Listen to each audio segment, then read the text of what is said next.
사람들 가운데 공통점, 서로 상의하고 서로 완전 이질적이지만 그래도 뭔가 서로 통하는 부분이들 있다고 합니다.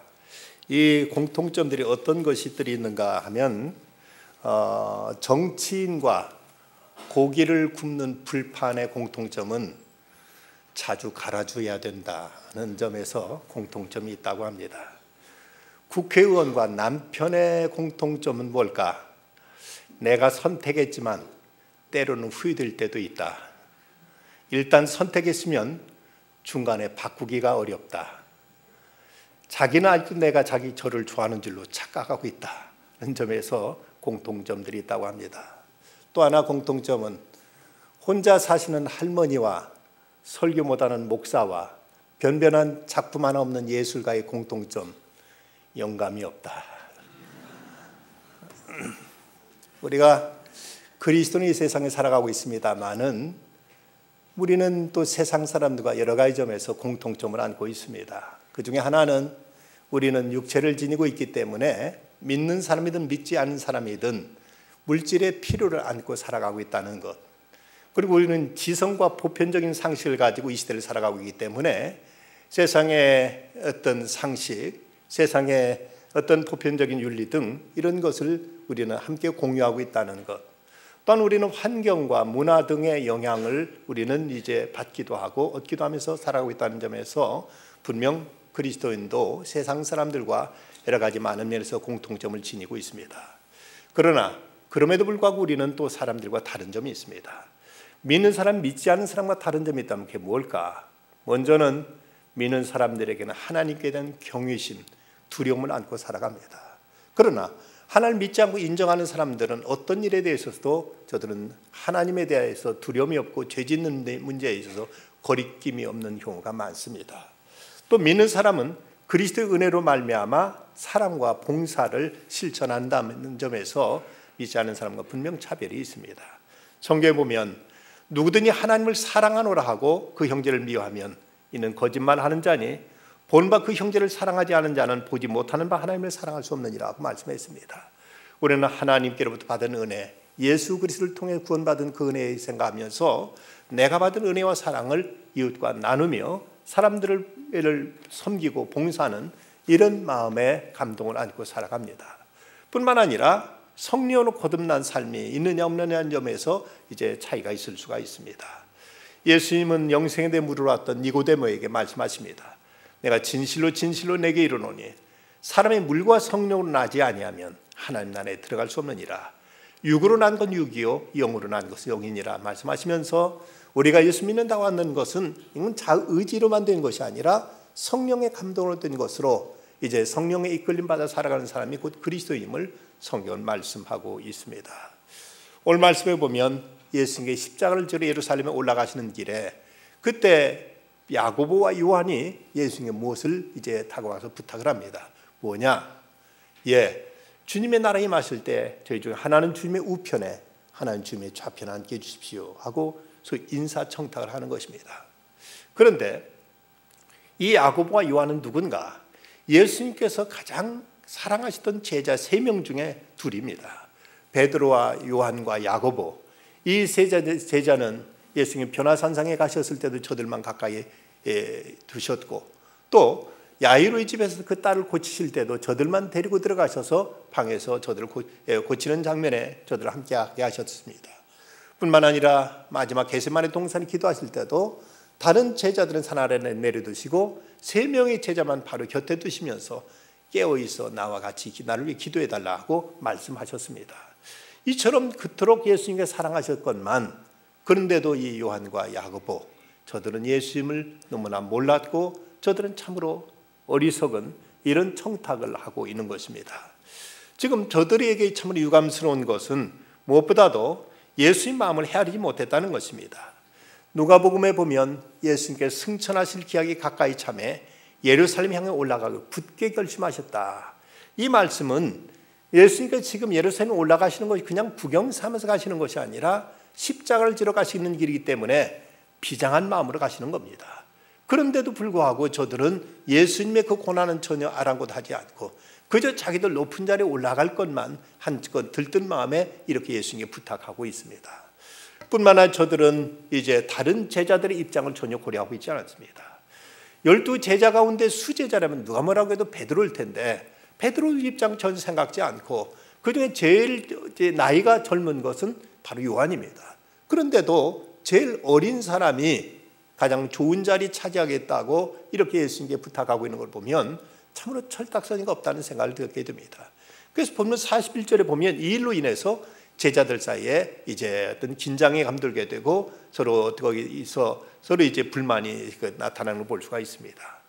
10 제자가 듣고 야고보와 요한에 대하여 화를 냈다고 이렇게 말씀하고 있습니다. 저들은 또한 자기들이 구하는 것이 무엇인지도 모르고 있습니다. 38절 말씀, 너희는 너희가 구하는 것을 알지 못하는도다. 저들은 크고 으뜸이 되기를 구했는데 예수님은 크고 으뜸이 된다는 그 자체를 나무라지는 않으셨습니다. 그런데 어떤 면에서 크고 으뜸이 되는 것인가, 그것을 모르셨던 것입니다. 모르고 있었던 것입니다. 저들은 이제 그저 높아지려고만 했고 사람들로부터 대접받기만 원했지 참으로 섬기려는 자세, 종처럼 낮은 위치에서 봉사하는 마음 없이 그저 사람들 앞에 높아지려는 이 생각만 가지고 있었습니다. 그러면 예수 이 사건을 통해서 제자들이 가르치신 세상 사람과 우리가 달라야 되는 모습은 어떤 모습이냐? 먼저는 스스로 높이려는 세상 사람들과 달리 자신을 낮추고 겸손할 줄 알아야 된다는 것입니다. 이방인의 집권자들이 그들을 임의로 주관하고 그 고관들이 그들에게 권세를 부리는 줄 너희가 알거니와 너희 중에는 그렇지 않을지니 너희 중에 누구든지 크고자 하는 자는 너희를 섬기는 자가 되고 너희 중에 누구든지 으뜸이 되고자 하는 자는 모든 사람이 종이 되어야 하리라고 말씀하고 있습니다. 한국 사람들에게 두드러진 현상 중에 하나는 소위 서열의식이 대단히 강하다는 겁니다. 모든 데 다 자리가 있습니다. 차를 타는데도 어떤 데가 상석인가, 또 집에서도 어느 자리가 높은 자리인가 낮은 자리가 유별나게 이런 것을 구별하는데 한국 사람은 관심이 많습니다.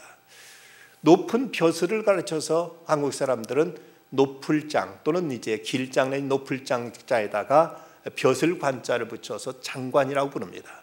그러니까 높은 위치에서 다스리는 사람을 우리는 장관이라는 말로 이렇게 이제 그 의식을 가지고 있습니다만은 서양 사람들이 생각하는 장관은, 서양 사람들은 장관을 미니스터라고 해서 하인, 심부름하는 자, 섬기는 자라는 이런 뜻을 가지고 있는 이름으로 그 이제 직할의 분의 이름부터가 벌써 의미가 다른 것입니다.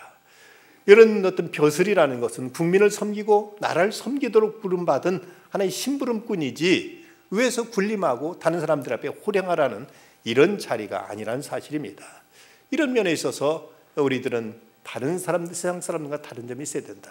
우리가 어떤 위치에 있든지 내게 주어진 그 자리는 섬기고 봉사하는 자리지 이것이 위에서 군림하고 사람들에게 호령하라는 이런 의미의 자리일 수 없다는 것을 예수님께서 제자들에게 말씀하십니다. 또 세상 사람들은 섬김을 받으려고만 하지만 그리스도는 섬겨야 되는 사람들입니다. 너희 중에 그러지 않을지니 너희 중에 누구든지 크고자 하는 자는 너희들을 섬기는 자가 되고 너희 중에 누구든지 으뜸이 되고자 하는 자는 모든 사람이 종이 되어야 하리라고 말씀하셨습니다. 예수 믿는다 하면서도 다른 사람을 지배하려는 이런 욕망을 극복하지 못한다면 그리스도의 참 제자라고 말할 수가 없습니다. 그리스도의 제자란 그리스도를 따르는 사람인데 그리스도를 따른다는 것은 예수님께서 그토록 섬김의 삶을 살았던 것처럼 우리도 몸소 섬김을 실천하면서 주님이 가셨던 그 섬김의 길을 걷는 사람, 그가 곧 그리스도인 것입니다. 네덜란드의 종교 현상학자 판델라우는 말하기를 종교는 섬기는 것이고 마술은 지배하는 것이라고 이렇게 말했습니다. 종교는 섬기는 것이 종교의 본질이고 핵심이다. 그런데 지배하려고 하는 것은 이것은 마술, 사람들을 현혹해가지고 사람들을 이용하려는 이런 것이 마술이다고 이렇게 이제 종교와 마술을 구분한 바가 있습니다. 필립 얀시는 예수님의 생애를 상징하는 세 가지 상징물을 설명한 바가 있습니다. 그 하나는 말구유까지 낮아진 예수님의 겸손, 또 다른 것은 세수대야와 수건, 섬기고 봉사하신 모습, 그리고 또 하나는 십자가를 지기까지 희생하신 예수님의 대속의 사랑. 바로 이제 말구유와 그리고 수건과 대야 그리고 십자가, 이 세 가지가 예수님을 상징할 수 있는 세 가지 상징물이라고 이렇게 말한 바가 있습니다. 우리는 진정 그리스도께서 우리를 위해서 그토록 사랑을 쏟으셨다면 우리 또한 사랑을 받은 자로서 마땅히 섬기고 봉사하는 일을 위해서 우리의 이제 본분을 다해야 될 것입니다. 그러면 세상 사람들은 고난과 희생을 기피하지만 그리스도는 희생의 십자가를 질 수 있어야 된다는 것입니다. 45절 말씀, 인자가 온 것은 섬김을 받으려 함이 아니라 도리어 섬기려 하고 자기 목숨을 많은 사람의 대속물로 주려 함이라고 말씀했습니다. 십자가의 대속의 죽음을 예수님 말씀하시는데 예수님은 제자들을 가르치시면서 하신 말씀, 누구든지 나를 따라오려거든 자기를 부인하고 자기 십자가를 지고 나를 좇을 것이니라고 이렇게 말씀했습니다. 그런데 이 시대 많은 그리스도인 주님을 따른다고 하지만 자기를 부인하지 않고 우리 주님께 우리에게 주신 십자가를 지지 않고 주님을 따르려고 하기에 이 시대 교회는 힘을 잃어버렸고 그리스도는 세상에 빛이 되지 못하고 덕이 되지 못하고 있는 모습을 많이 보게 됩니다. 초대교회 그리스도의 숫자는 많지 않았지만 그럼에도 세상을 뒤집어 놓을 만큼 엄청난 능력을 나타냈던 그 비결은 저들이 온전히 자신을 부인하고 온전히 주께 맡길 십자가를 지고 주님을 따랐기에 저들은 세상을 변화시키는 위대한 능력을 나타낼 수 있었습니다. 이 시대 크리스찬의 지성인이요 또 언론이었던 멀컴 리치는 말하기를 실용주의가 이 땅의 기독교인들의 삶에 미친 가장 커다란 영향이 있다면 그건 오늘의 기독교인들에게 참된 결단, 헌신을 빼앗아간 것이라고 이렇게 말했습니다. 그건 당시 영국뿐만 아니라 오늘 한국 사회에서도 그대로입니다. 우리가 쉽고 편하게 믿고자 하는 이런 실용주의 사고가 오늘날 우리에게 헌신과 결단을 빼앗아감으로 인해서 참으로 이름뿐인 이런 신자의 모습을 지니고 있지 않는지 참으로 부끄러운 자사화상을 발견할 때가 많습니다. 어떤 일이든 희생 없이는 이제 좋은 결과가 나오지는 않습니다. 어떤 일도 참으로 그 일을 위해서 자기 자신을 내려놓고 희생할 때 여기서 위대한 역사가 일어나게 되고 아름다운 결과가 나타날 수 있게 됩니다. 아마도 한국 사람이라면 명동 칼국수를 모르는 분은 없을 겁니다. 이 명동 칼국수는 우리나라뿐만 아니라 저 미국의 LA라든지 뉴욕까지도 그 지점이 생길 만큼 전국 각지에 그 이름을 단 간판을 단 이제 칼국수집이 많이 퍼져 있습니다. 그러게 된 데는 나름대로 어떤 한 가지 사건이 있었다고 합니다. 1970년대 그때 우리나라의 그 배추 파동으로 인해서 얼마나 그때 배추가 귀했던지 배추 김치를 그야말로 금치라고 할 만큼 이제 김치 맛을 보기가 어려웠다고 합니다.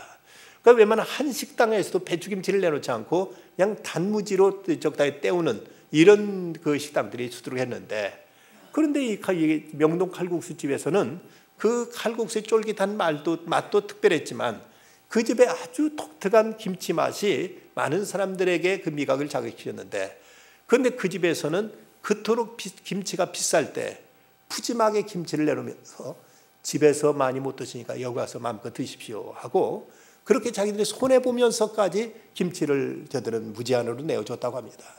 그래서 그 소문이 나니까 전국 각지에서 여기 몰려들어가 수많은 사람들이 이 명동 칼국수가 입에 오르게 됐고 그러면서 그 김치 맛으로 인해서 명동 칼국수가 여러 사람들에게 큰 이제 관심의 대상이 되어서 그것이 미국까지도 뻗어나가게 된 이런 계기를 마련하게 됐다는 것이죠.